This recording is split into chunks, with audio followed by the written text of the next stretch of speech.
Boa noite, pessoal do grupo Arte do Encontro. Hoje nós vamos ter um prazer imenso de receber o Reginaldo Alcântara para falar sobre Hamlet. Ele que é um estudioso do Hamlet e que gostaria que todos nós nos transformássemos em estudantes. Então ele vai dar a primeira aula sobre Hamlet. Reginaldo, se apresenta rapidinho e você está com a palavra. Grande abraço e obrigado. Ok, estão todos me ouvindo, né? Imagino. Reginaldo Alcântara, amigo do Wagner há não vou dizer quantos anos, porque senão vai entregar a nossa idade. E sou engenheiro também de formação, mas me. Estão me ouvindo? Tamo? Ah, Tamo? me transformei em intérprete de conferência e tradutor. E moro aqui em Miami há 33 anos, mais ou menos. Ok? Bom, vamos lá então, começando a apresentação. Who's there? Quem está aí? São as primeiras palavras ditas na peça Hamlet de Shakespeare. É uma forma genial e eletrizante de iniciar uma peça, sem dúvida alguma. Ela nos joga imediata e inexoravelmente no meio da ação. A plateia, impedida de responder essa pergunta, porque não sabe ainda nada sobre a trama, vira personagem da peça e vai manter-se atenta durante o tempo todo, fazendo a mesma pergunta: quem é você? A cada personagem que surge no palco.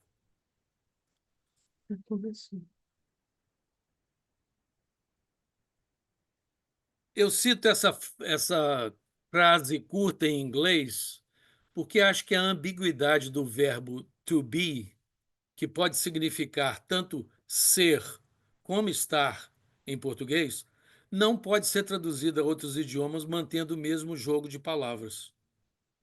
Who's there pode significar quem está aí, mas também quem é você que está aí. Ou quem é essa pessoa, ou esse personagem, ou essa situação. Ou, finalmente, quem é você, que é realmente de que trata a peça, como veremos daqui a pouco. Com essa frase, Shakespeare inicia a peça de forma simples, mas absolutamente espetacular. Primeiro, porque já inicia com uma ação e movimento de grande efeito teatral, prendendo imediatamente a atenção do leitor ou do espectador. Segundo, porque inicia com uma pergunta que dará início a toda uma série de questionamentos durante o resto da peça, inclusive com o questionamento de si mesmo por Hamlet e sua busca para entender a sua verdadeira identidade.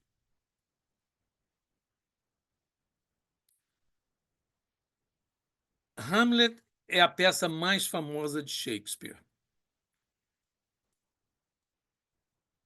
Também é a mais longa, a mais montada, com mais frequência, a mais comentada e a de maior impacto no teatro mundial. Nos 4 séculos, desde que foi primeiramente encenada, Hamlet nunca perdeu seu fascínio teatral, sendo a mais representada de todas as peças do bardo. O fascínio que essa peça inspira em estudiosos, críticos, leitores, atores e atrizes, diretores e produtores não parece ter fim. Sua reputação é a de ser a peça mais intrigante e enigmática intelectualmente, tendo atraído mais comentário do que qualquer outra obra em inglês, com exceção da Bíblia e do próprio Shakespeare.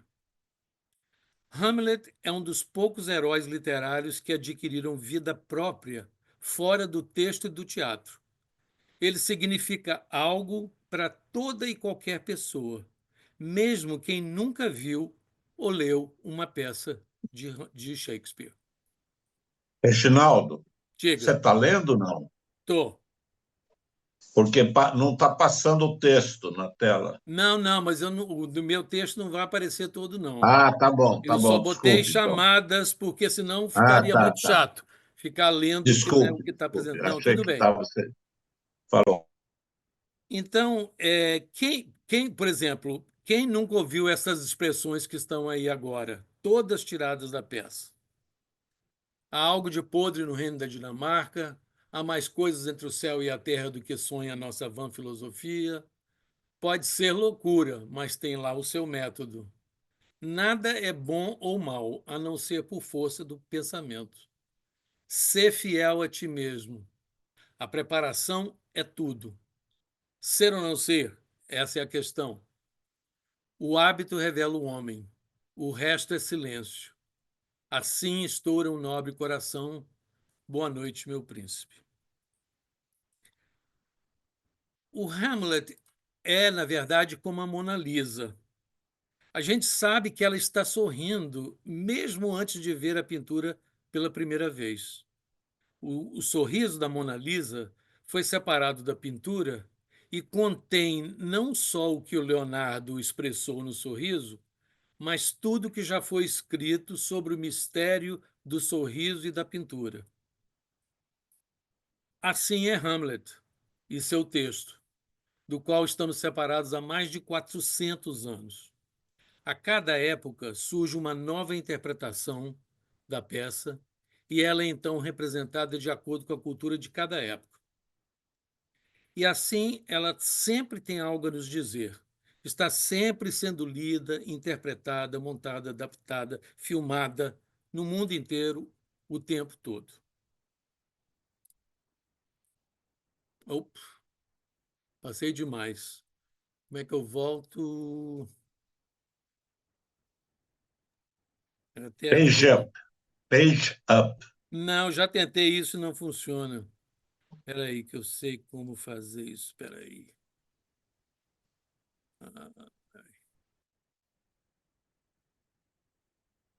É um problema. Ah, aqui, eu já encontrei. Ah, pronto. Agora tem só que pegar meu texto aqui de novo. Ok.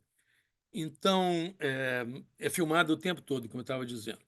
Hamlet, o príncipe, mais do que a peça Hamlet, se tornou um mito.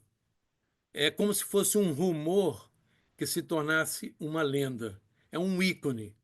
E até mesmo, espero que o Jung concorde comigo, se tornou um arquétipo.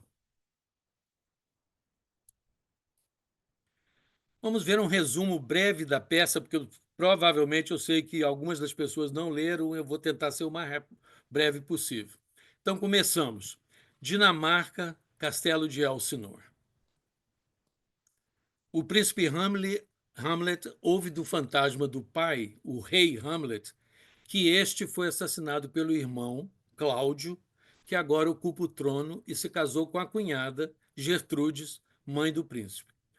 O fantasma, ou espectro, pede que Hamlet vingue sua morte.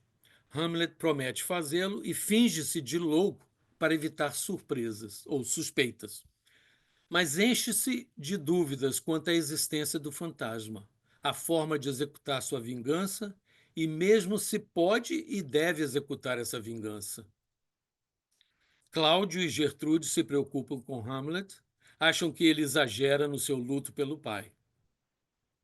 Polônio, conselheiro de Estado e pai de Laertes e Ofélia, namorada de Hamlet, conclui que o êxtase do amor por Ofélia é o que explica o comportamento estranho de Hamlet.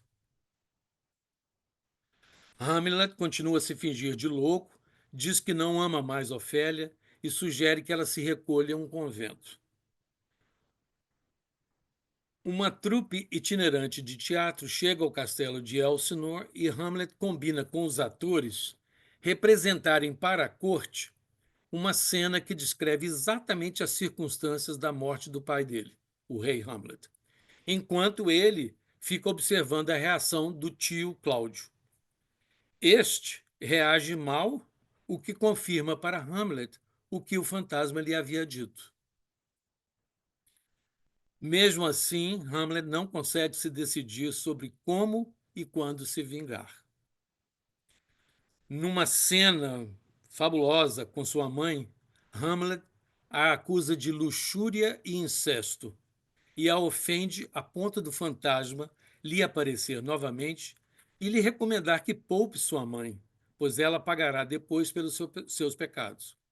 Como sua mãe não vê o fantasma que aparece para o Hamlet de novo e conversa com ele, ela conclui que o Hamlet realmente está perturbado, para não dizer louco.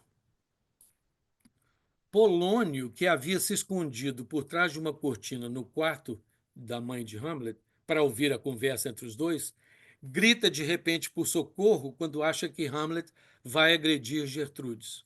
Hamlet pensa que é o rei Cláudio e aproveita que ele está ali e enfia-lhe a espada através da cortina, matando, por engano, Polônio.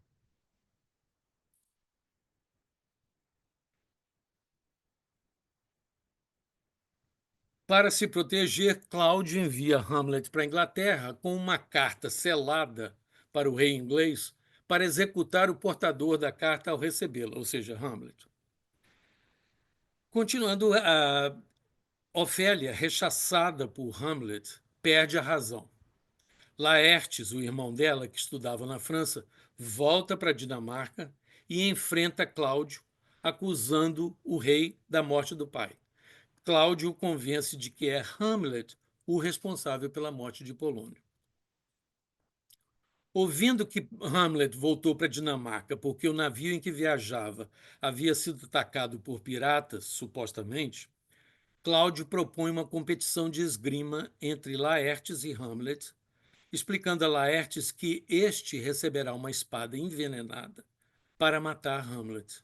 Se o plano falhar, Cláudio oferecerá a Hamlet uma taça de vinho com veneno.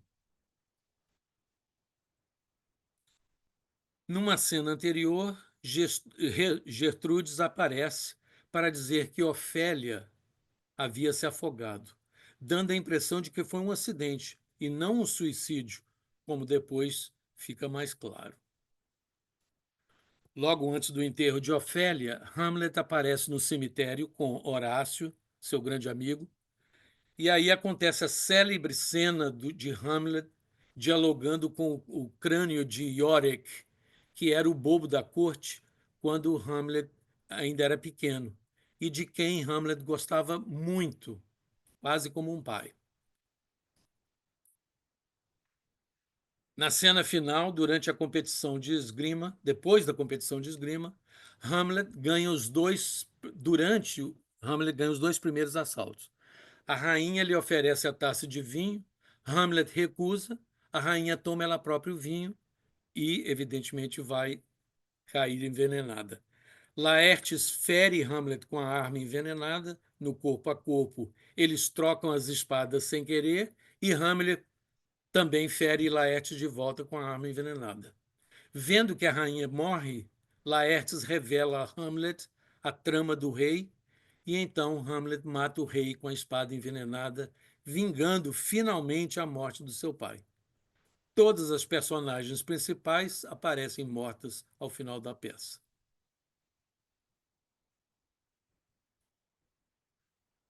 Ao morrer nos braços de Horácio, Hamlet lhe pede que conte a sua história e diz a sua última frase: "O resto é silêncio". Bom, para aliviar o espírito trágico que eu já vi que mergulhei todo mundo até agora, vamos dar uma sinopse mais divertida de Hamlet, da peça. A descrição é a seguinte: o que é Hamlet? A peça. É um príncipe com insônia que passeia pelas muralhas do castelo quando o fantasma do pai lhe diz que foi morto pelo tio que dorme com a mãe, cujo homem de confiança é o pai da namorada, que entretanto se suicida ao saber que o pai matou seu pai para se vingar do tio que tinha matado o pai da sua namorada e dormia com a mãe. O príncipe mata o tio, que dorme com a mãe, depois de falar com uma caveira e morre assassinado pelo irmão da namorada, a mesma que era doida e que tinha se suicidado. Aliás, pouca gente se dá conta que Hamlet é uma tragédia, mas tem vários momentos cômicos.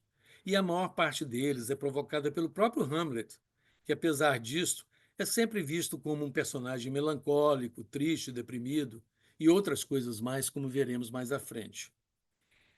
Há, inclusive, teorias de que Shakespeare começou a compor Hamlet como comédia, mas com a morte do próprio pai de Shakespeare e logo em seguida a do seu filho, de apenas 12 anos, a peça começou a ter toques mais sombrios e dramáticos. Um breve resumo histórico da peça. Shakespeare escreveu Hamlet provavelmente em torno de 1600. Nenhum manuscrito de Hamlet sobreviveu até nossos dias. Existem três impressões da peça, que são o primeiro quarto, esse que está aqui, primeiro aqui, o de 1603, o segundo quarto de 1604 e o terceiro é a primeira coleção de peças de Shakespeare, que é chamada de Primeiro Fólio, impressa em 1623, 10 anos depois da morte de Shakespeare. Não sei se você sabe, mas quarto e fólio são apenas designações da forma de imprimir uma obra qualquer.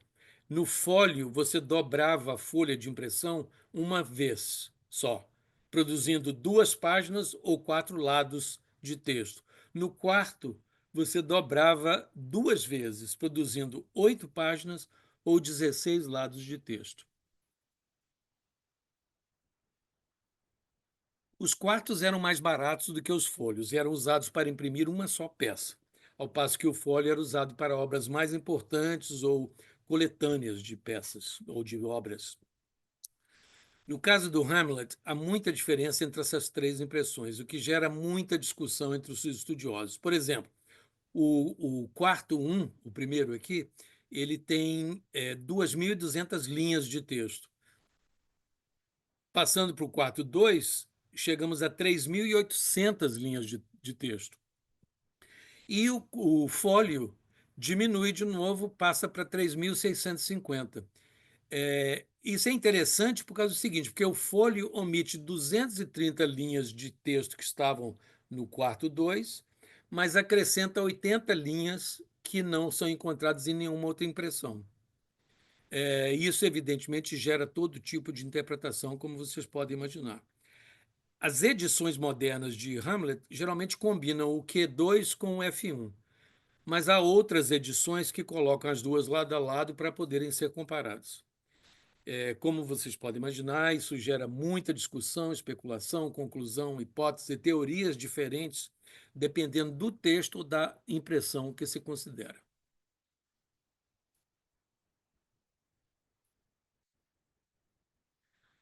Bom, contexto e importância e relevância da peça. Evidentemente, era a Rainha Elizabeth, né, que viveu de 1533 a 1603.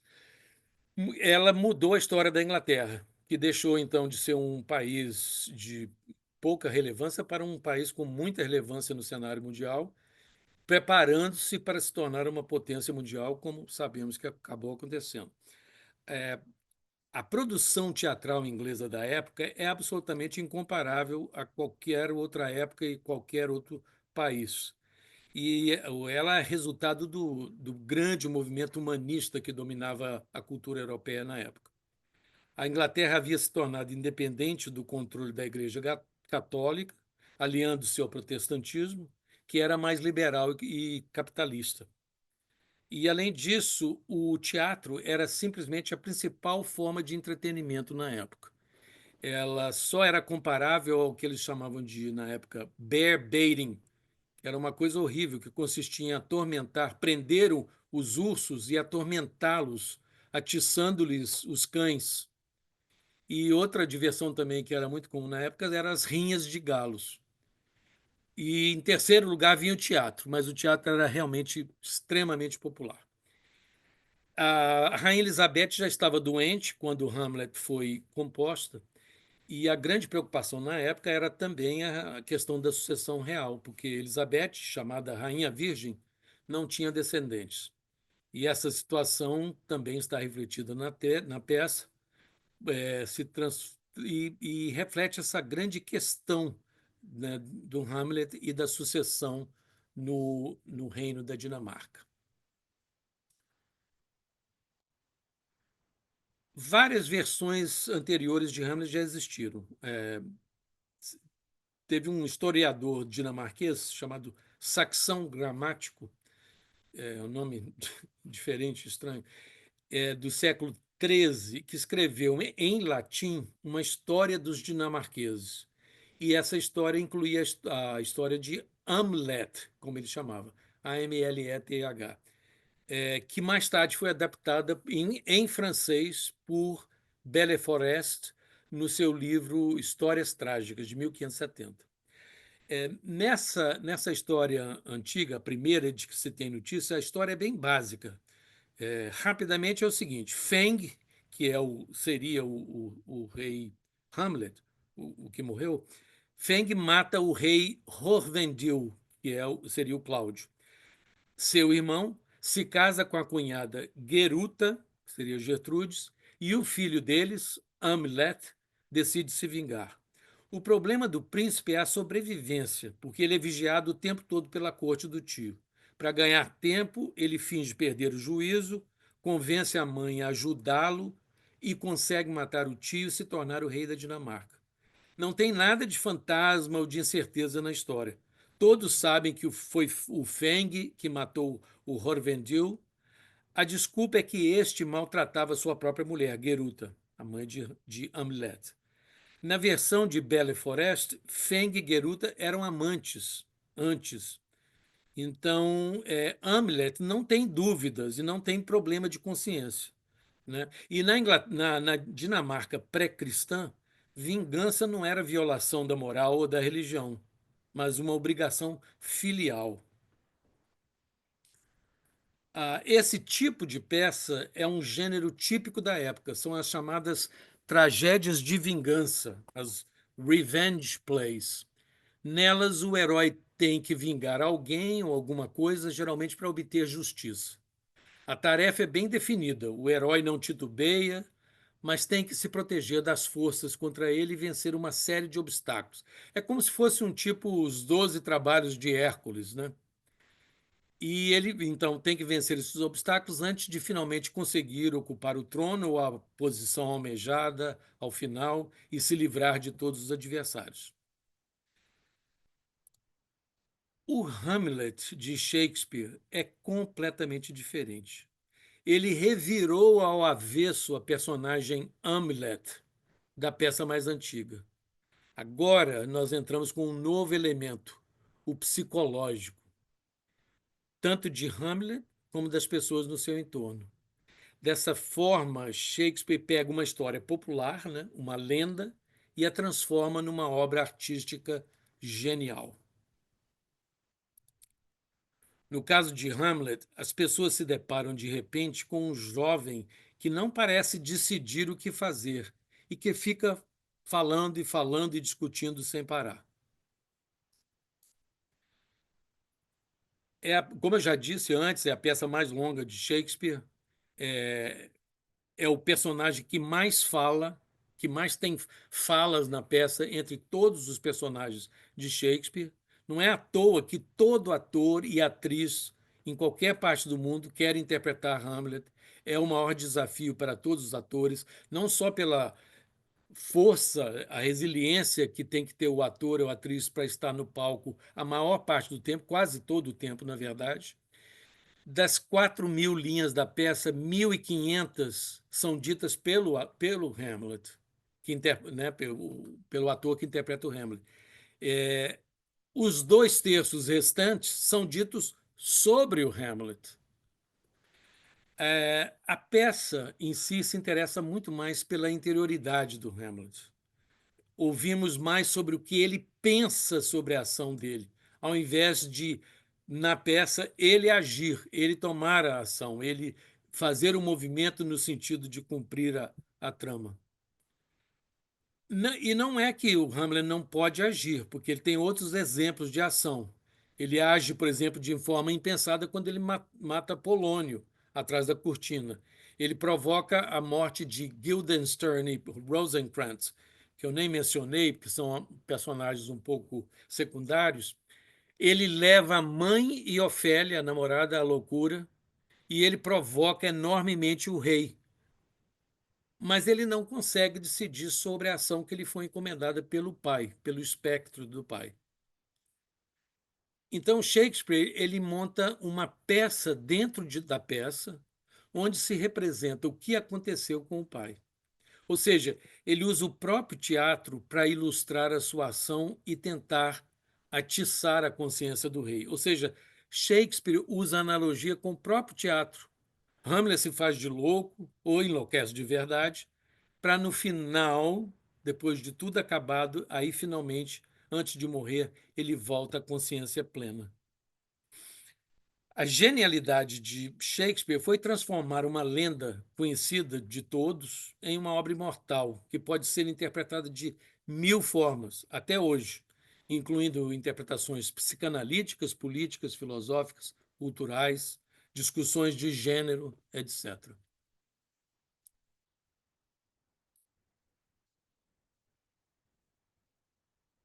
As interpretações de Hamlet ao longo dos 400 anos de existência da peça.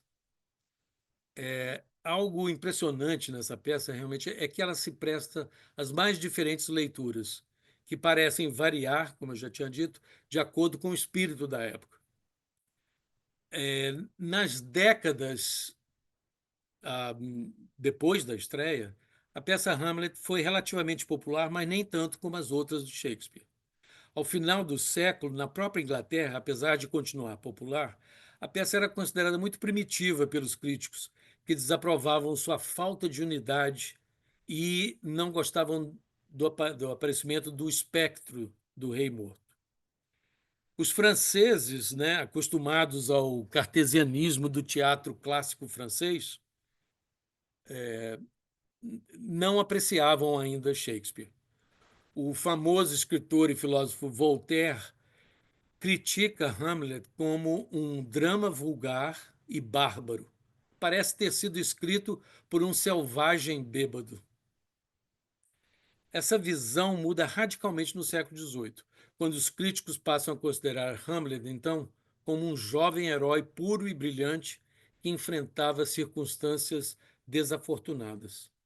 Em meados do século XVIII, o advento da literatura gótica provoca uma leitura psicológica e mística da peça, trazendo de volta a questão da loucura do personagem e a figura do fantasma.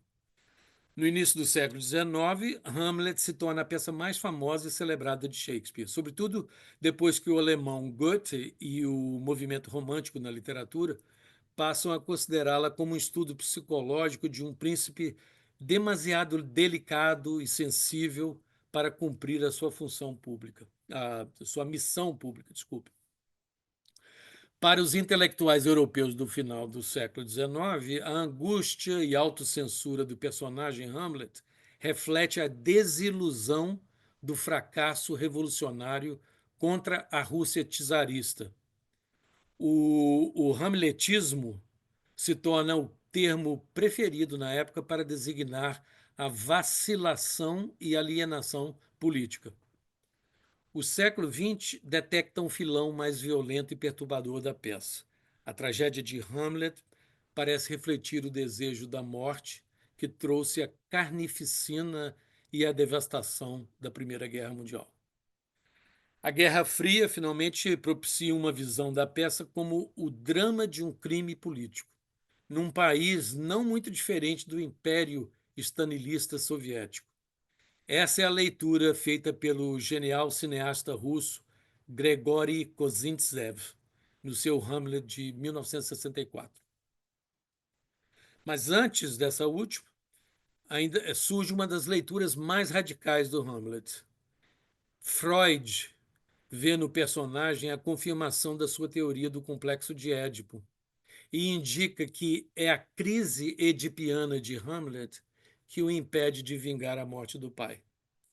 Essa teoria influencia profundamente os intérpretes de Hamlet, tanto os estudos críticos e literários como a sua representação nos palcos. E essa perspectiva freudiana é adotada totalmente por Laurence Olivier, um dos mais famosos atores shakespearianos que dirige o primeiro filme realmente completo baseado na obra Hamlet, e que é um verdadeiro filme noir de 1948.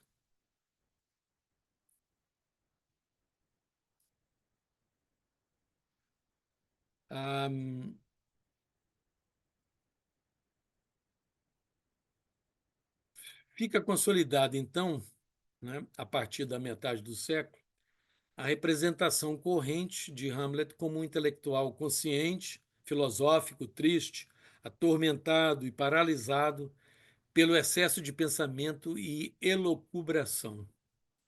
Ao final do século, Hamlet parece incluir todas essas características, mas, sobretudo, a de um maníaco depressivo, ou seja, o mesmo mal de que padece grande parte da população mundial. Para voltar com um aspecto humorístico novamente, eu tenho um caso que é numa aula de literatura na Universidade de Columbia, né, em Nova York. Um aluno sugere: bem, se tivessem Prozac naquela época, não teria havido toda essa demora e questionamento de Hamlet para vingar o seu pai. Mas o fato é que, com essa peça, Shakespeare criou a interioridade dos personagens, algo inovador comparado aos outros dramaturgos da época. Hamlet é considerado o primeiro herói moderno, um personagem revolucionário mesmo, que se defronta com outro obstáculo, ele próprio. Essa é a grande novidade. Hamlet é o primeiro personagem da literatura, o primeiro protagonista que tem uma consciência. E essa consciência é muito bem explorada na peça. Hamlet vacila, receia, se acovarda, debate as consequências, se questiona, reavalia todas as suas relações, inclusive as amorosas, a relação com sua mãe, com sua namorada, com seus amigos. Ele se dá conta de como a sua vida interior é tão complexa. E é isto que faz dele o primeiro personagem realmente humano no teatro. Por isso, o Harold Bloom, que é um grande crítico americano, falecido recentemente, considera a obra de Shakespeare, particularmente Hamlet, como a invenção do humano. É como se, pela primeira vez, os personagens literários deixassem de ser só isso, simples personagens, e se transformassem, ou pelo menos espelhassem com mais realismo o que é realmente ser humano. Lembre-se que estamos falando de 400 anos atrás. Então, evidentemente, a partir daí, os personagens foram evoluindo e foram sendo cada vez mais realistas, mais carne e osso. Então surge essa grande questão que é debatida ad nauseam há anos e anos, que é por que Hamlet não consegue agir. Hamlet pode ser analisado, a peça Hamlet pode ser analisada e interpretada sobre vários aspectos. A grande questão debatida por críticos e estudiosos é sobre as razões pelas quais Hamlet hesita tanto em matar seu tio. Muitos acham que é simplesmente uma técnica teatral para prolongar a ação, para ter uma ação na peça, né? Mas outros veem aí todo um debate sobre complexas questões éticas, filosóficas e religiosas, que estariam atreladas a essa vingança calculada. Há também toda a questão psicanalítica, que considera o seu inconsciente, onde Hamlet vê a eliminação do tio como equivalente do desejo infantil freudiano, né, explicado pelo Freud, de matar o próprio pai para apossar-se do amor da mãe. E por isso o personagem lutaria contra esse desejo reprimido. Entrelaçado a esse enredo, surgem vários subenredos ou tramas. O antagonismo entre Hamlet e o tio Cláudio, os conflitos de Hamlet com a mãe, sua relação com Ofélia, as relações entre Ofélia, seu pai Polônio e seu irmão Laertes, a questão da sucessão no trono que deveria ser de Hamlet, mas passou, na verdade, para o tio, sem muita explicação, a relação de Hamlet com o fantasma do pai, no qual ele parece às vezes nem acreditar, se é quem é aquela figura, quem é aquele espectro. A questão religiosa, então muito prevalente na Inglaterra, e várias outras tramas paralelas, mas que acabam todas convergindo na grande questão da peça, que é a vingança da morte do pai. A peça apresenta uma série de contradições, irregularidades e descontinuidade de ação, o que levou muitos críticos a considerarem a peça como defeituosa, na verdade, enquanto outros acham que é justamente essa estrutura dramática o principal fator de sucesso da peça. Pois esta, pois esta fascina essa peça fascina todo tipo de plateia, tanto os que buscam o teatro como diversão, como os interessados em pensamentos e reflexões mais profundas. A Hamlet é uma peça de questionamentos e mil ramificações e interpretações. A palavra question, que pode ser traduzida em português por questão ou por pergunta, é usada, na verdade, na peça 17 vezes. E quais seriam esses questionamentos? Né? São muitos. Quem é esse fantasma? É um fantasma mesmo? Posso confiar nos meus olhos? Isso o Hamlet perguntando, né? Ou nas minhas percepções? Os fantasmas realmente existem? Eu devo acreditar nisso? Por que sou eu que tenho que vingar meu pai? Por que eu para colocar a Dinamarca nos eixos? Quem sou eu? O que eu represento? Por que existo? Por que ser ou não ser? Ou estar ou não estar, dependendo da situação? Por que minha mãe traiu meu pai? Ou pelo menos aceitou casar-se com o irmão dele e seu assassino? Por que eu não consigo decidir quando e como matar meu tio e assim vingar meu pai? Por que o uso de subterfúgios, no caso a peça que ele monta dentro da peça, fingindo de louco, agredindo minha namorada para tentar criar situações que me permitam finalmente matar o rei? Como eu me sinto com relação ao rei? É só vingança mesmo? Ou ambição do trono? É o horror, é o incesto e traição da minha mãe? O que eu sinto verdadeiramente por minha mãe? Qual é a razão da existência humana? Quando eu examino aqui nesse crânio os restos daquele que mais me divertia na minha infância, o Yorick, e que agora se reduz a esse crânio que não consegue mais dizer nenhuma palavra.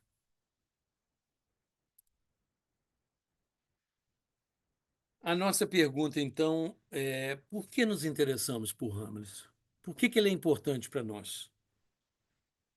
Ao revirar essa trama toda pelo avesso, o Shakespeare nos faz habitar esse personagem.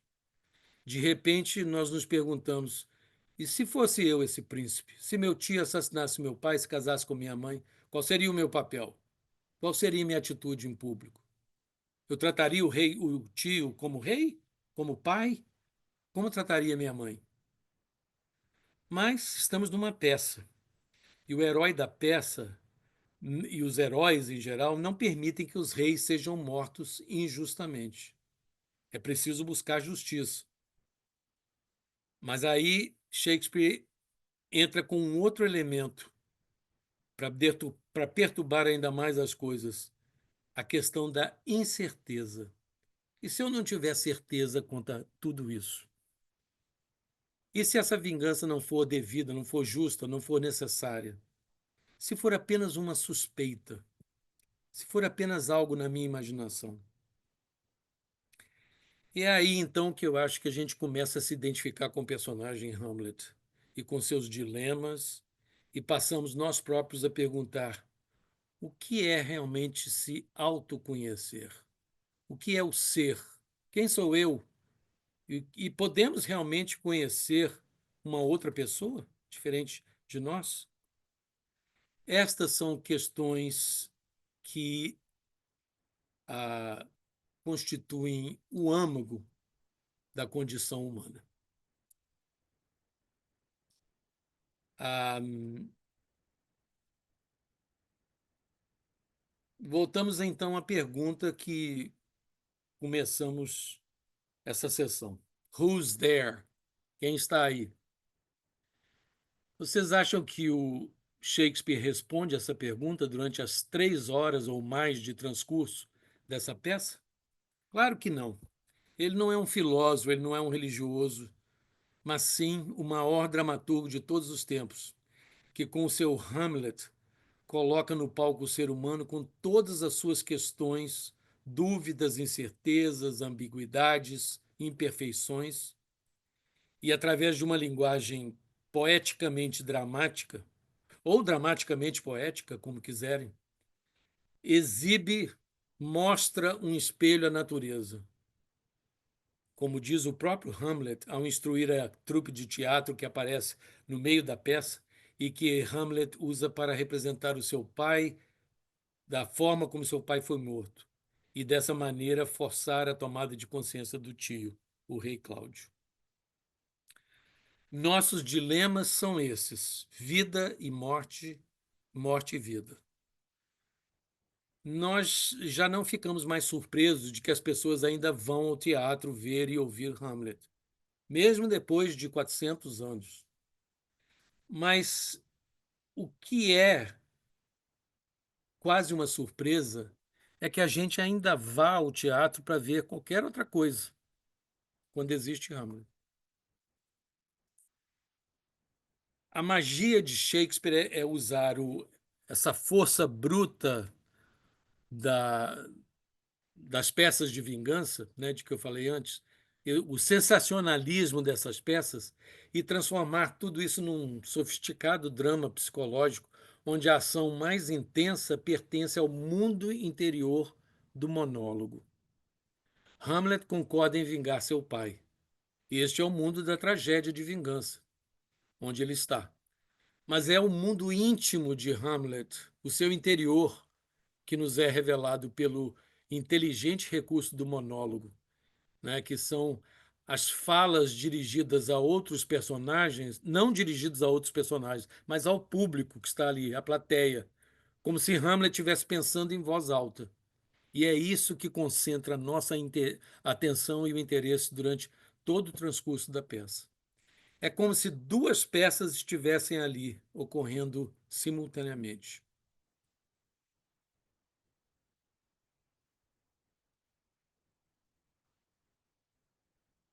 Ao usar esse artifício da peça dentro da peça e do monólogo interior, Shakespeare é quase um precursor do metateatro, ou seja, o teatro dentro do teatro, o teatro conversando consigo mesmo. Ao invés de confrontar o seu tio, o rei Cláudio, diretamente, Hamlet inventa de montar uma peça dentro da peça, onde pede que os atores representem uma cena representando a morte do pai. Ele espera com isso fazer o rei Cláudio reconhecer publicamente o crime que praticou. Mas é também uma forma de Hamlet convencer a si próprio de que a vingança é justa, de que ele não foi enganado por um fantasma ou espírito, ou foi enganado pela sua própria imaginação. Ou seja, Shakespeare usa o próprio teatro como uma metáfora da vida. E é como se nos dissesse que só através do teatro, da representação de papéis na vida, pudéssemos conhecer uns aos outros e trazer mais clareza e certeza às nossas decisões e ações. Então, o que ocorre aqui é um efeito teatral surpreendente, que na verdade seria retomado já no nosso século, quer dizer, no século passado, século XX, por Pirandello, quando ele escreve 6 personagens à procura de um autor. O personagem Hamlet parece às vezes ser uma pessoa de carne e osso que de alguma forma ficou preso dentro de uma peça teatral, onde ele tem que representar um papel, mas ele não quer fazer isso. Não é o que ele quer fazer da vida.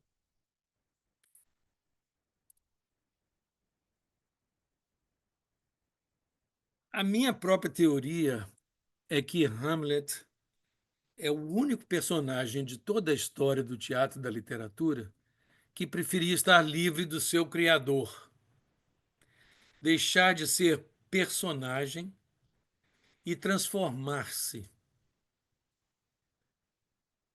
Transformar-se não só numa pessoa, mas talvez, melhor ainda, transformar-se no seu próprio criador.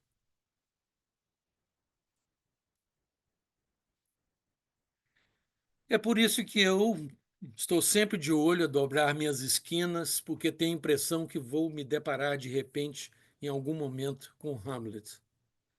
Não mais vestido de preto, cabisbaixo, preocupado e angustiado, não mais segurando o crânio de Yorick, mas quem sabe transformado no próprio Yorick, única personagem a quem Hamlet declara na peça ter realmente amado e cuja personalidade certamente Hamlet gostaria de imitar e incorporar em sua vida depois de finalmente libertado dessa peça.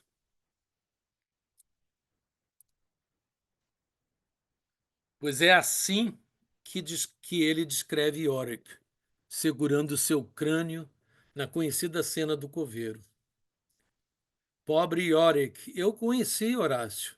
Era um sujeito engraçado ao infinito e de imaginação deslumbrante.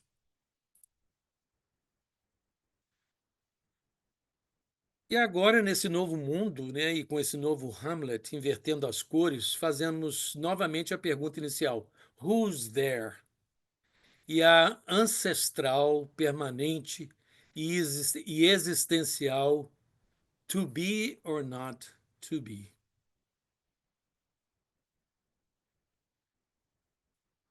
E para responder, aí está. Somos e estamos todos Hamlet.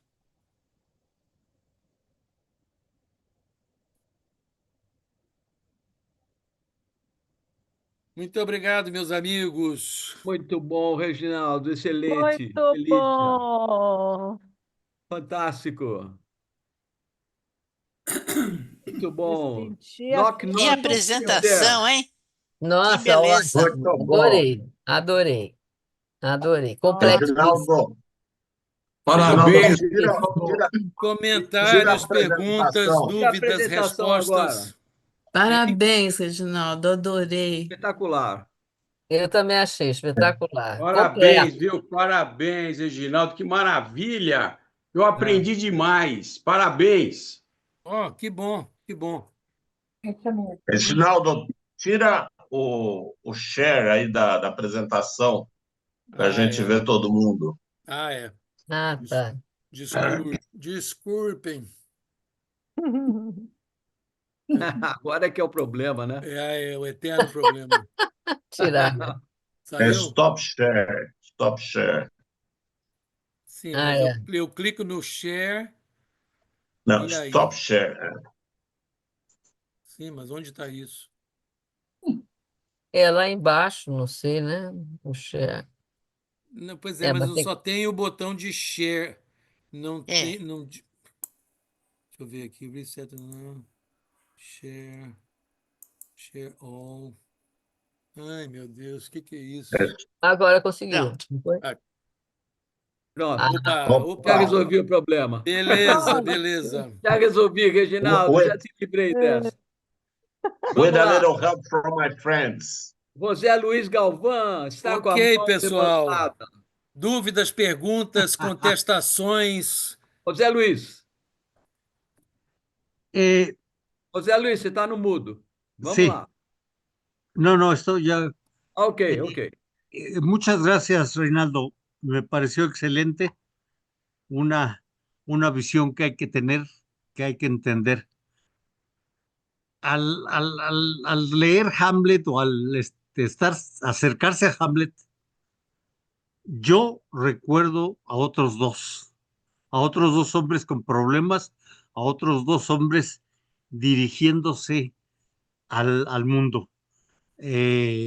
Macbeth, también de Shakespeare, uhum. también en conflicto, el poder o el, la búsqueda del poder o la búsqueda de la existencia.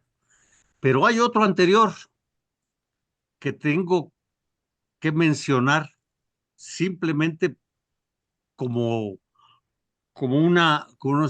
y es Edipo. Édipo. Edipo también, Quem? Édipo. Édipo. Ah, Em português, Édipo. Edipus.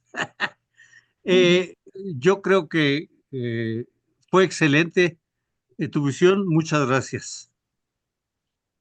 Muito Obrigado, bom. José Luiz. Excelente comentário. Eu acrescentaria mais um outro personagem também anterior, que é Prometeu, Ah, hum, o mito de claro, Prometeu. Essas, pero his- por, Prometeo, por isso, Prometeo sabe bien lo que quiere y se sacrifica por darles el fuego a los hombres. Los otros no lo saben. é verdade, é verdade. Aí talvez esteja o contraste entre eles. Sí. Mas por essa comparação com Prometeu e Édipo, e Macbeth também, de uma certa forma, que eu chamei Hamlet de ícone, né? E de arquétipo. Ele é é, um arquétipo. Todos nós nos reconhecemos nele. Vai uhum. lá, Ivan. Oi, boa noite. Reginaldo, é mais agradecer essa mais uma brilhante apresentação tua. Chamar a atenção que, além do brilhantismo dela, a sua didática e a escolha das ilustrações também, a Ofélia lá do John Miller, né, que você usou, a pintura. É a minha pintura favorita de todas relacionadas a Shakespeare. Eu adoro essa pintura. Realmente é uma obra-prima e você foi buscar ali com muito esmero e cuidado. Muito obrigado, viu? Mas a minha pergunta é uma pergunta que é o seguinte: é mais dirigida a você, destinada a você até do que a palestra que não deixou. Ela foi tão redonda, tão assim, que não deixou mais para pergunta. Quando é que você acha? Essa peça foi escrita há 400 anos atrás. Quando você acha que um computador, um IA, vai poder escrever uma peça como essa? Essa é a minha pergunta e obrigado. Boa, Ótima, ótima, excelente pergunta e muito pois é. pertinente. E eu devo dizer que eu, ontem, quando eu estava repassando a apresentação, eu comecei a pensar. Vocês notaram que quando eu coloco vários atores com o crânio no final, Assim, eu não vou voltar lá, mas não sei se vocês notaram, são são 6 fotos de atores segurando o crânio. Aliás, um deles é o. Como é que chama esse Wagner ator? Moura, O Wagner Moura. O Wagner Moura, que representou o Hamlet aí no Brasil. Mas o último a aparecer é um o robô. robô, eu Vocês vi, notaram isso? notei. Sim. Então, por que eu coloquei aquele robô ali? Que eu nas minhas buscas de internet e tudo, eu encontrei aquela imagem de repente e eu falei, Eureka, maravilha. Por Genial. quê? Porque tem que ver com a IA, tem a ver com o nosso futuro. E aí eu comecei a pensar nisso, e exatamente essa pergunta que você fez. Espera aí, Shakespeare, 400 anos, e a gente continua tão envolvido. Será que daqui a 400 anos vai continuar, né, com essa IA e com essa coisa toda? Aí qual foi o meu pensamento? Shakespeare é a resposta à IA.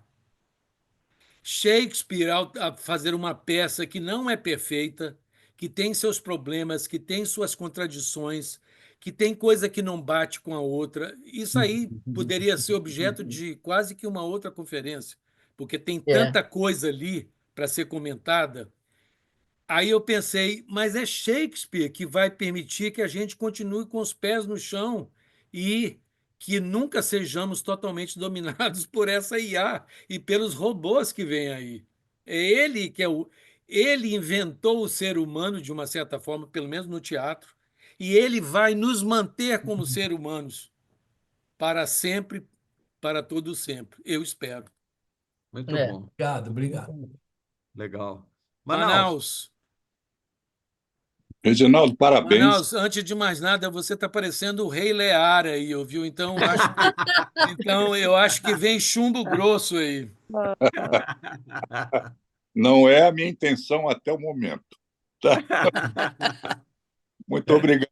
Rinaldo, olha, gostei, você é muito didático, né?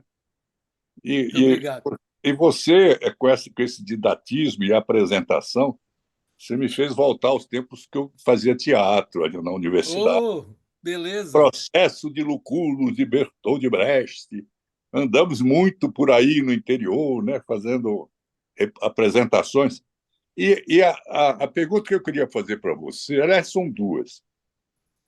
Uma é que esse estilo que o Shakespeare inaugura com essa peça, de tentar desvendar as decisões humanas, as disputas, os conflitos internos, as obrigações, essa coisa toda, ele deve ter aberto toda uma linha. O Shakespeare, eu acho que ele inaugurou linhas de dramaturgia e de marcação de palco, de teatro, de escritas de peças, porque ele deu um caminho. Aí eu não tenho conhecimento amplo de dramaturgia para ver se ele deixou heranças ou se ele influenciou muito o teatro moderno. Tá? A outra observação tem a ver com o negócio da IA. Nós sabemos que a IA, no momento, ela é um chupim. E eu estava me vendo perguntando à IA se ela podia me apresentar um roteiro de peça e colocaria as características do Shakespeare para ver o que viria de lá. Eu te garanto que ela iria buscar essa linha que eu estou te falando, além de todas as peças do Shakespeare, e me apresentaria um roteiro. Então, essa coisa hoje que a gente tenta evitar, hoje está presente, e ela não é original, ela não pensa, é uma eterna chupadora e agregadora. E vai aparecer alguma coisa. Eu estou curioso. Eu passo essa curiosidade para você, Reginaldo. É muito, muito interessante. Obrigado pela pergunta. Eu vou começar pela segunda. Eu acho que já foi feito isso.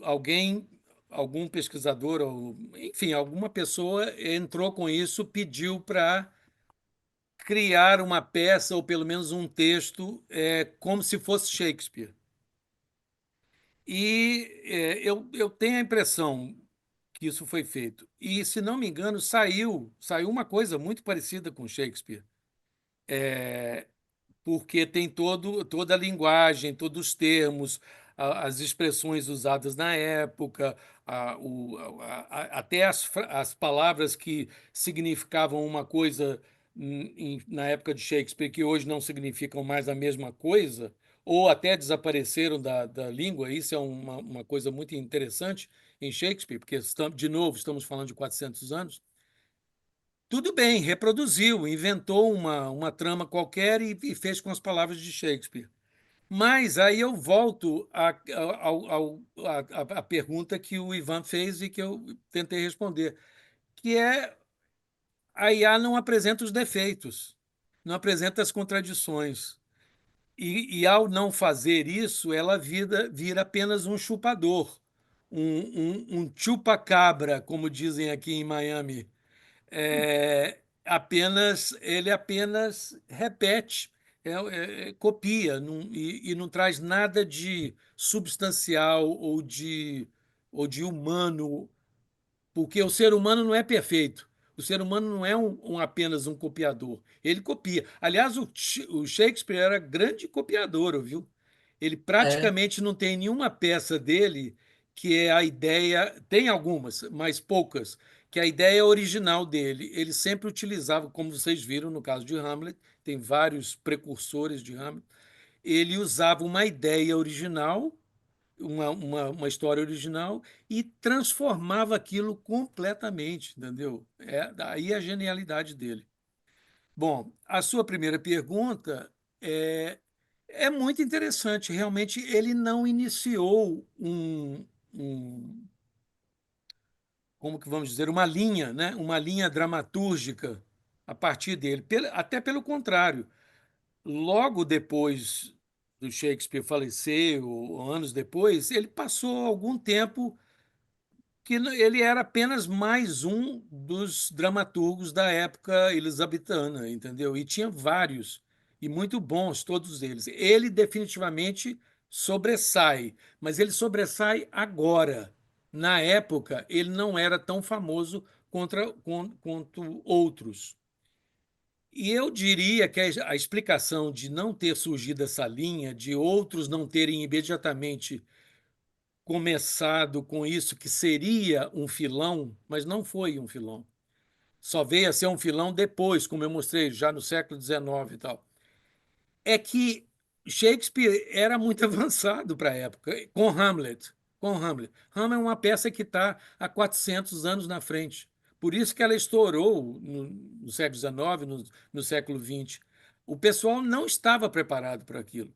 E eu fico imaginando como é que foi a plateia do Shakespeare no Globo, né, no teatro, famoso Teatro do Globo, que fizeram uma reprodução em Londres, porque eles conheciam as peças de vingança, as revenge plays, eram muito conhecidas, muito apreciadas, todo mundo sabia das histórias.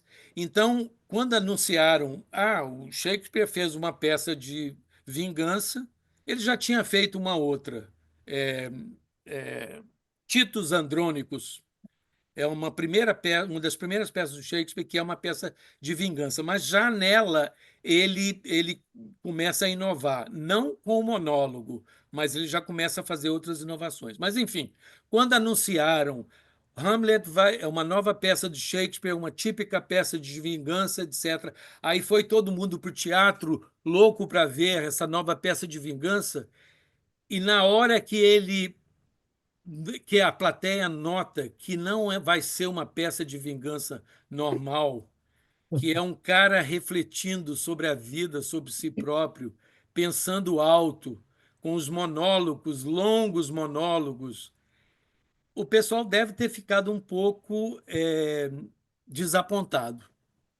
E é sabido que na época a peça não teve tanto sucesso. Ela teve sucesso porque ela tem alguns elementos muito populares, né? Que atraem o público em geral, mas não teve esse sucesso que tiveram outras peças. Então, acho que é aí que deu essa lacuna, entendeu? Que não começaram. Se tivesse sido uma grande peça não só popular, mas com um novo filão, teriam vindo copiadores e pessoas para lucrar com esse filão, mas não aconteceu. E a influência do Shakespeare é inegável, lógico, não só devido ao Hamlet, mas a toda a obra do Shakespeare. Quanto a isso, não tem dúvida. E certamente que vieram outras peças depois dele, não sei exatamente quando surgiu a primeira que fez uso do monólogo depois dele, mas certamente ele influenciou nesse sentido. Mas na época foi uma novidade. Então, aquele momento em que Hamlet foi representado pela primeira vez no Teatro Globo deve ter sido muito incrível, porque é a primeira vez que o público viu um monólogo e se É, deparou, ficou espantado com aquilo. Eles nunca tinham visto um personagem assim. Otávio, Beleza, muito obrigado. legal. Eu só queria fazer uma observação, Reginaldo. É o seguinte, essa questão de quem veio após Shakespeare, né? Até que ponto essa última questão que você estava levantando, eu vi recentemente uma peça dele que é meio rara, que é Péricles, né? Exato. E Péricles foi uma das últimas peças que ele escreveu, e foi uma peça que ele usou, inclusive, houve uma outra pessoa que colaborou com ele para fazer, tanto que não se sabe até que ponto muito bem o Shakespeare termina e começa essa pessoa, né? Quer dizer, isso me leva a pensar que existia já naquela época um grupo de escritores, né, que conseguiam escrever Shakespeare que era pelo menos compatível com o Shakespeare que a gente conhece. Isso procede? Isso é já existia assim uma espécie de um grupo que ele tinha formado ou não? Olha, uma coisa que é preciso lembrar aqui agora, obrigado pela sua pergunta, realmente tem tudo a ver. Uhum. E eu devia ter mencionado isso. Eu acho que eu mencionei isso quando eu fiz a minha apresentação sobre Shakespeare, a obra toda. Vamos lembrar que Shakespeare era um ator. Talvez, eu não sei, ele era um ator, escritor e poeta. Uhum. Eu não posso falar isso com total garantia, mas eu colocaria na seguinte ordem: ele era primeiro um ator, não, ele era primeiro um poeta, e na Uhum. verdade a poesia era uma coisa muito mais considerada na época do que o teatro, do que os romances estavam começando. Cervantes foi o É, iniciador dos romances, nem tinha romance na época. Ou teve logo depois, ou paralelamente. Mas, enfim, ele era primeiro um poeta, conhecido como poeta, famoso, era o que ele gostava, era poesia. Ele se tornou ator e acabou juntando a poesia com o teatro, porque ele tinha experiência de teatro, e aí ele virou um grande dramaturgo. Mas, para voltar à sua pergunta, Uhum. o único dramaturgo comparável a Shakespeare, que eu saiba, pelo que eu já li sobre o assunto, era Marlowe, Christopher Marlowe, Uhum. mas que morreu bem antes da fama do Shakespeare, mas que influenciou o Shakespeare. E depois dele, depois de Shakespeare, não teve ninguém. Teve um ou dois, Ben Jonson é um deles, que que tiveram uma relevância e que foram grandes dramaturgos também, mas ninguém, eu acho, que chegou aos pés. Não existia exatamente um grupo na época, mas existia muita colaboração entre, Uhum. entre dramaturgos. Mesmo porque, vamos lembrar também outro aspecto da época.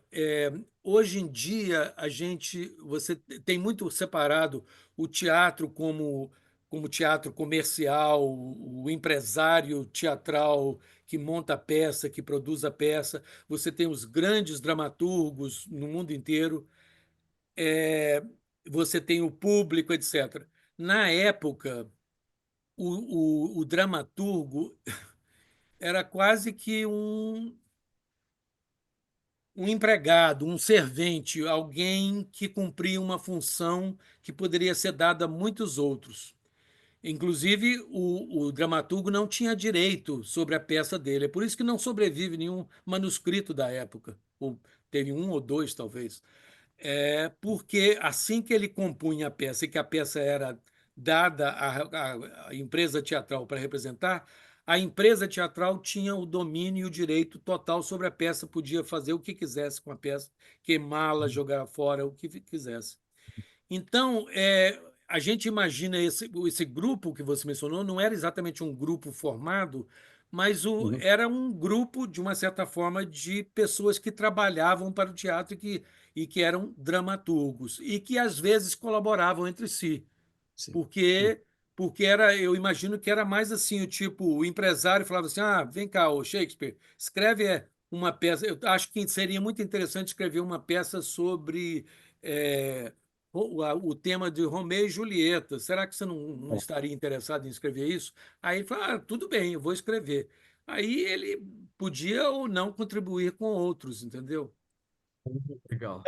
Ele já estava, inclusive, no fim da vida dele, né? Já Quer dizer, estava. então ele foi uma das últimas, essa peça, aliás. Não, não, o Hamlet foi composto entre 1600 e 1603. A primeira encenação foi em 1603, que foi, na Sei. verdade, o ano em que morreu a Rainha Elizabeth. E o Shakespeare morreu em 1616. Uhum. Então, depois de Hamlet, vieram as grandes: É. Otelo, Macbeth, Rei Lear, Péricles, Uhum. como você mencionou, e etc., e algumas outras. Aliás, Legal. Pérez me impressionou, devia ser uma peça muito mais frequentemente encenada, porque eu achei uma peça deliciosa de se ver. Qual? A De- de- Péricles? Péricles, exatamente. E é Mas uma demorou peça muito pouco encenada, muito pouco muito. conhecida, Eu confesso, inclusive, que eu já li praticamente todo o Shakespeare, mas essa é uma das que eu não li ainda. Eu tive que esperar muito tempo para ver Péricles, porque realmente é muito difícil ver, né?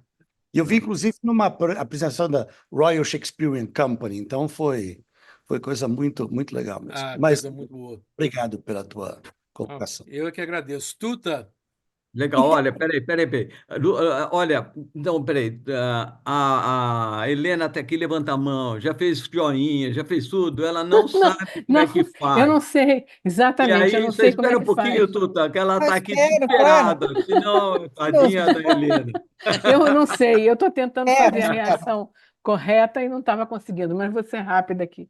Reginaldo, eu vi, eu ouvi em algum lugar que Freud teria dito em algum momento, aonde quer que eu tenha chegado, a literatura chegou muito antes de mim.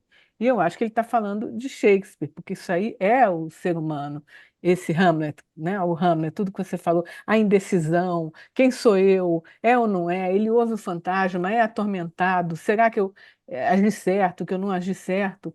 Aí eu fiquei pensando até que ponto, quer dizer, não sei se você, e estou deixando de ver você, mas enfim, até que ponto a prática da psicanálise, com todos os elementos de Freud, até que ponto consegue, sei lá, ajudar o ser humano a se entender nesse to be or not to be, ou sei lá, às vezes eu penso que você vê uma peça como essa, entender, comentar, você sente assim, isso é a natureza humana, e aí você fica entre até Pirandello, assim é, se lhe parece, né? Se eu vejo fantasma lá dizendo que o meu tio matou o meu pai, eu acredito nisso, vou lá e mato todo mundo, ou se você pensa assim, ao mesmo tempo, um outro extremo, peraí. É, a gente Bom, nunca sabe o que as outras pessoas estão pensando. Pode ser que esse fantasma disse uma coisa. É eu que tô, né? Que estou delirando. Mas como é que você vê, assim, não sei se você pensou isso, essa prática da psicanálise Helena, e o personagem Hamlet? Helena, estamos com um pequeno Oi, problema aqui, o piloto sumiu. o piloto sumiu. Eu não estou vendo o piloto O exatamente, piloto sumiu. mas tudo bem. Depois... Bom, Um pode ir pequenino adiante, pode ir problema só adiante. aqui, mas tudo bem. Bom, acho que vai ficar sem resposta. Tuta, me desculpe, Tuta, aí eu te interrompi, você ia fazer pergunta, qual é que era mesmo sua pergunta? Não, a minha pergunta era muito, muito particular. Primeiro, eu queria comentar que talvez essa falta de autoria também tenha acontecido na produção musical, né?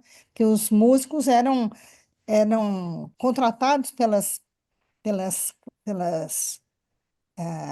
pelos reis, pelas rainhas, pelas cortes, e também eles estavam lá para fazer música. Fazia uma para uma festa, pronto, acabou. Aí a festa que vem faz outra. Bah, essa gente toda.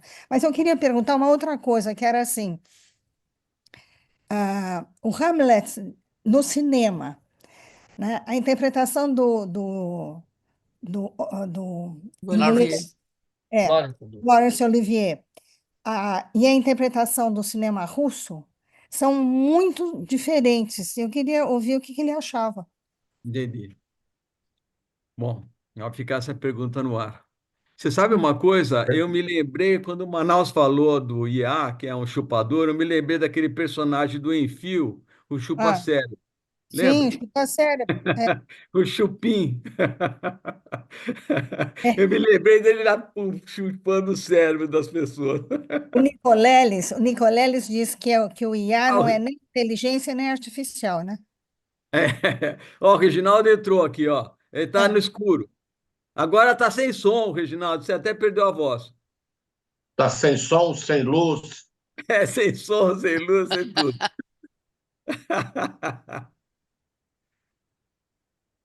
Continua sem som, você tá no mudo.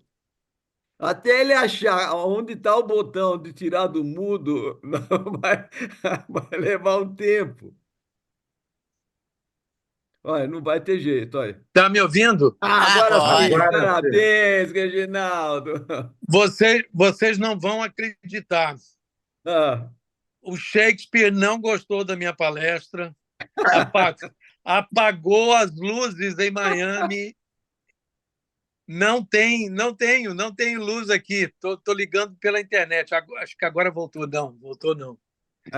Tô vendo. Porque eu vi que a Jane caiu também. Então caiu tudo, caiu tudo. Mas Muito bom. agora estou ouvindo. Mas Mas olha, agora então a Tuta ia fazer uma pergunta. repete rapidinho aí. Eu ou Helena? Não, A Helena. As duas. A Eu não Helena ouvi caiu. nenhuma Tá das ouvindo? duas. Ah, não, a Helena está Eu aqui. acho que aqui. Tá me ouvindo, Reginaldo? Eu estou ouvindo, estou ouvindo. Rapidinho, Helena. Não, rapidinho.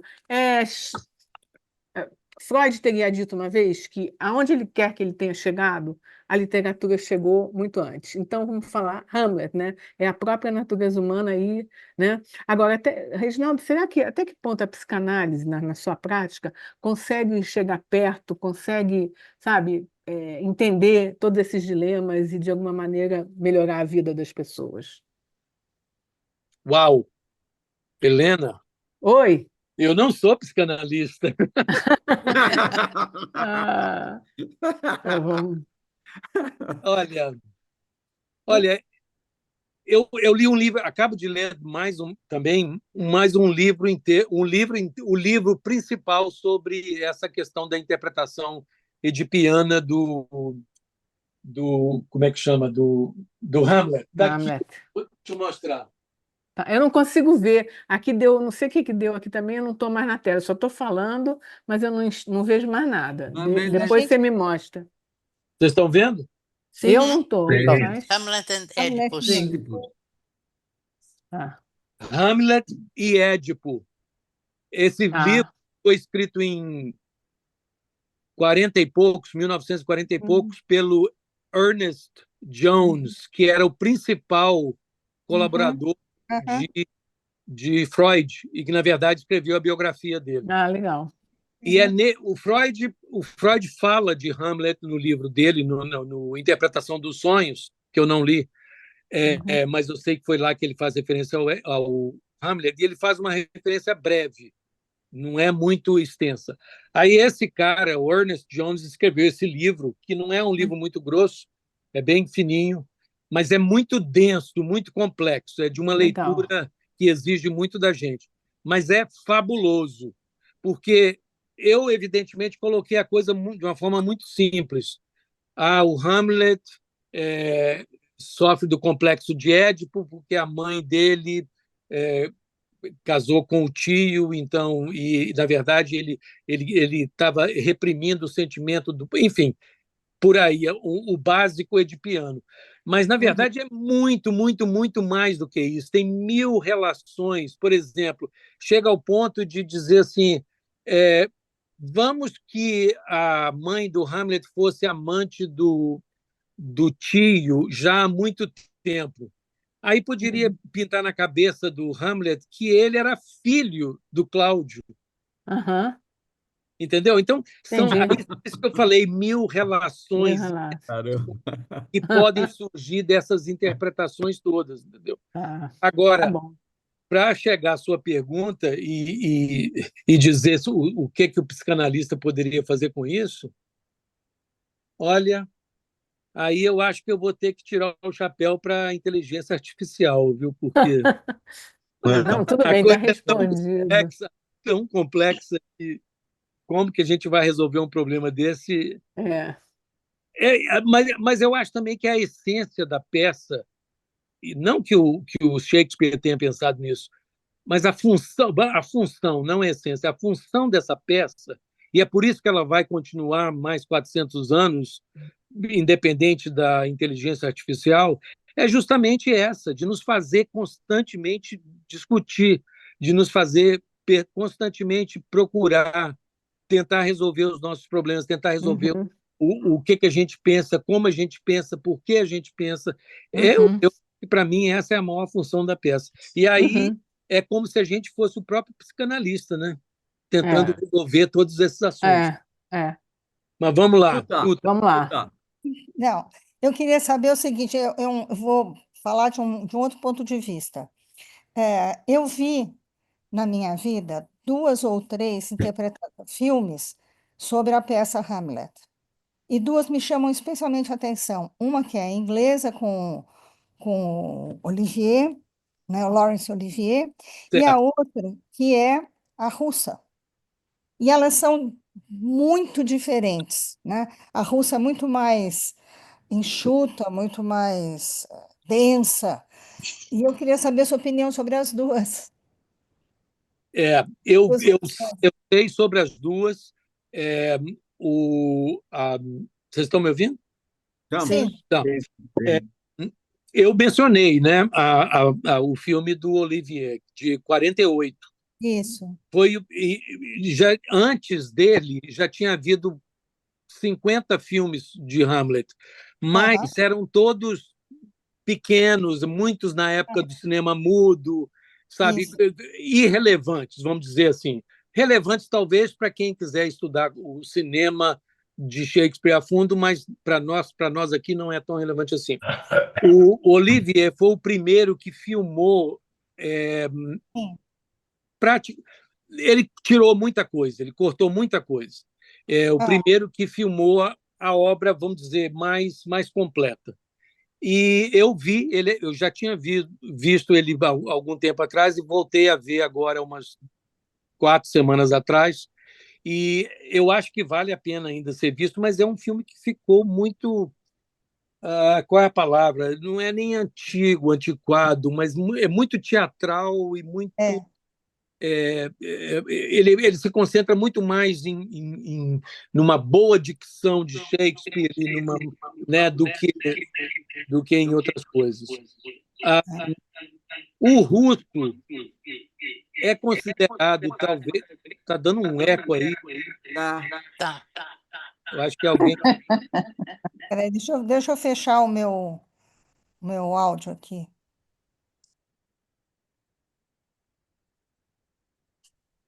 Aí, melhorou? Acho que Vai. agora melhorou.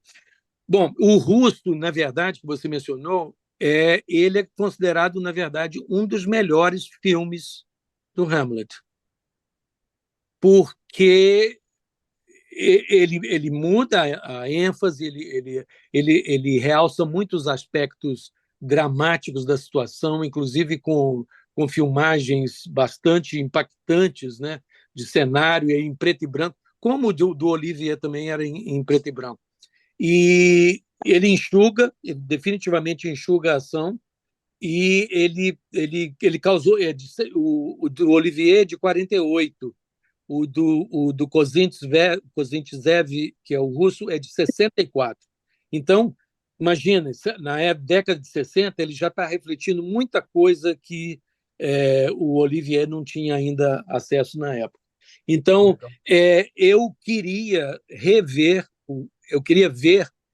acho que eu vi partes desse russo, eu queria rever ele totalmente antes da minha apresentação, mas não tive tempo. E também eu não quis levar muito a nossa discussão para os filmes, porque eu queria discutir mais Hamlet como literatura, entendeu? E como influência de Hamlet como poesia, como literatura e como influência no mundo artístico do teatro. Então, mas definitivamente o Russo é um filme que eu recomendo.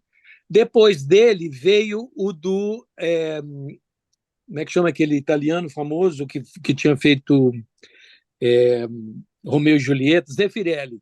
O Zeffirelli fez a versão com qual ator hollywoodiano, australiano, o Mel Gibson. Mel Gibson.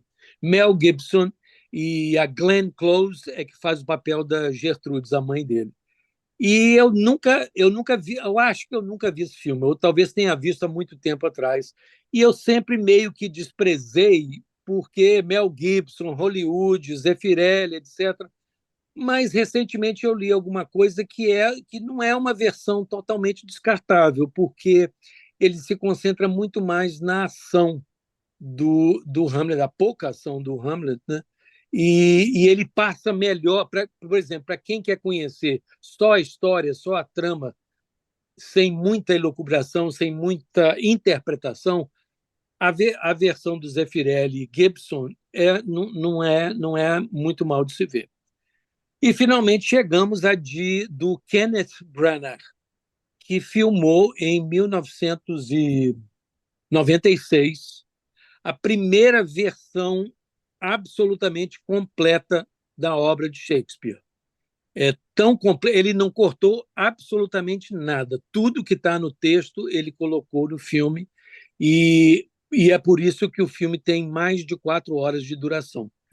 Então, quando quiserem vê-lo, e eu acho que vale a pena vê-lo, por várias razões. Primeiro, porque o Kenneth Branagh é um ator shakespeariano de muito renome, muito bom, fez vários outros filmes de Shakespeare, e é uma versão muito boa. Não recebeu boas críticas na época, mas está sendo reavaliada hoje.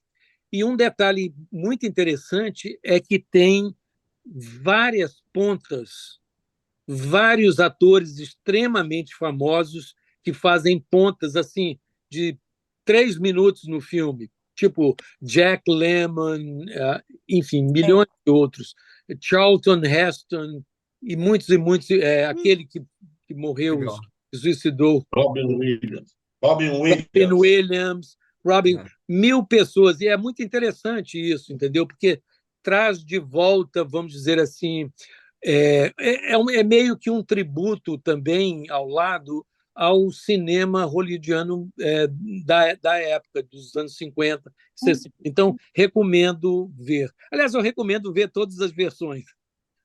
Legal. Olha, Reginaldo, foi espetacular, muito bom, adorei, maravilha. Maravilha. Bom, olha, nós já somos, então, estudantes do Hamlet, sem saber, não é verdade? Com certeza. Com certeza. Sem saber a gente já é. Já Mas é. muito... Não tem ninguém que você mencione a palavra Hamlet que não tenha alguma ideia sobre ele. Pode ser que nunca tenha lido, não tenha a menor ideia de onde que é, etc. Mas certamente vai na cabeça dessa pessoa, tem a palavra Hamlet implantada. Todas as dúvidas dele e tal, esse monte de dúvida, vou, não vou, etc. e tal, a gente vive isso. Todo né? dia. Todo dia. Né? Então, é isso. Muito bom, muito legal. Olha, nós vamos entrar em férias, pessoal. Tem o Carlos aqui. Carlos, vamos lá. Conseguiu levantar a mão? Vamos lá, Carlos. Vamos lá. Então, Reginaldo, parabéns pela apresentação. Obrigado. Parabéns pela pré-produção também, que teve no mínimo 6 mãos, ótimo. né? Ficou sensacional a propaganda também, queria citar isso.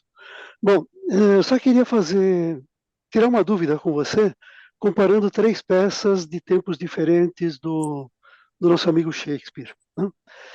São o Timão de Atenas, o Hamlet e a Tempestade. Eu não sou especialista em Shakespeare, eu devo ter lido 20%, 25%. Mas, enfim, com relação à atitude perante a vida, eu vejo que o Timon é satírico. O Hamlet é um homem do mundo. O Próspero, né, da Tempestade, é um filósofo. E todos os 3 combatem a injustiça. É isso que é a grande semelhança entre eles. Né? O Timon combate a injustiça com amargura. O Hamlet combate a injustiça com uma vingança, ser ou não ser. E o Próspero, na Tempestade, né, combate a injustiça com o perdão. Vendo essas 3 formas, né, e para mim, eu considero, embora o Hamlet seja o melhor personagem de Shakespeare, para o meu gosto, eu considero a Tempestade a maior obra do Shakespeare. Você divide comigo essa posição? Não.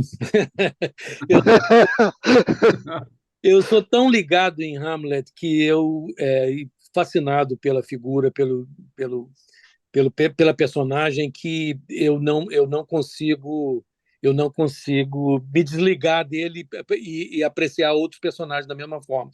Eu concordo que o Próspero é a última peça de Shakespeare, a Tempestade, né? É realmente, mas não acho. Mesmo o Próspero, que é uma figura muito impressionante e que, inclusive, os estudiosos todos consideram que o Próspero é a figura que mais representa, que poderia representar Shakespeare. O problema é que ninguém sabe muito sobre Shakespeare, né? Não se sabe quase nada sobre ele. Mas, analisando apenas a obra, todo mundo coloca o Próspero, né, da Tempestade, como a personagem que seria mais próxima, vamos dizer, não necessariamente ao Shakespeare como figura humana, mas ao que ele pensa, o que ele acredita, o que ele é, né, o que ele é na mente. Mas, para mim, o Hamlet, justamente por causa de todos, volta a bater nessa tecla, por causa das contradições, por causa da indefinição de si próprio como ser humano, que é o que a gente é, né? Que é a nossa eterna pergunta, né? do que é a vida, do que representa, por que estamos aqui, etc. Eu acho que o Hamlet está sempre me remetendo a essa discussão eterna. E, como tal, ele é um personagem que é imbatível e que não tem nenhum outro igual na literatura, não só no teatro, mas na literatura como um todo. Eu, pelo menos, não consigo pensar em ninguém que seja tão assim, sei lá, Provocativo. que prende na sua cabeça e te faz pensar. Olha, eu posso ler Hamlet 500 vezes, eu acho. Eu acho que eu nunca vou chegar a uma só conclusão e nunca vou chegar a uma decisão sobre o que ele representa exatamente. E é por isso que ele, para mim, é eterno e vai continuar sendo eterno. Muito bom. Bom, Reginaldo, sensacional. Deixa eu só falar uma coisa: nós vamos entrar em férias. Era para ser um pouco mais longa, mas daí começou, a programação estava vazia, então eu deixei o mês de janeiro inteiro. Daí lotou os outros meses, aí começou a aparecer pessoal. Tarará. Bom, em suma, nós vamos voltar dia 13 de janeiro, então, com o Manaus. E ele vai fazer uma apresentação para a gente dia 13 de janeiro. Tá bom? Então, e depois tem Ótimo. outras surpresas legais aí para o ano que vem. Pessoal, um abraço, Feliz Natal, Grande Feliz Ano abraço, Novo. pessoal. Hã? Grande abraço para Ah, todos. muito bom. Feliz Natal, Feliz Obrigado. Ano Boas Novo, festas. todo Muito mundo. obrigado. Até o ano que Feliz vem. Natal. Feliz Ano Novo Tchau, também. Valeu, pessoal. Reginaldo. Um Abraços Papai a Noel todos. camarada. Se vocês foram bonzinhos, um Papai Noel camarada. É isso. É isso aí. Tchau, Teresa pessoal. é a última que morre. Tchau. Tchau. Tchau, tchau.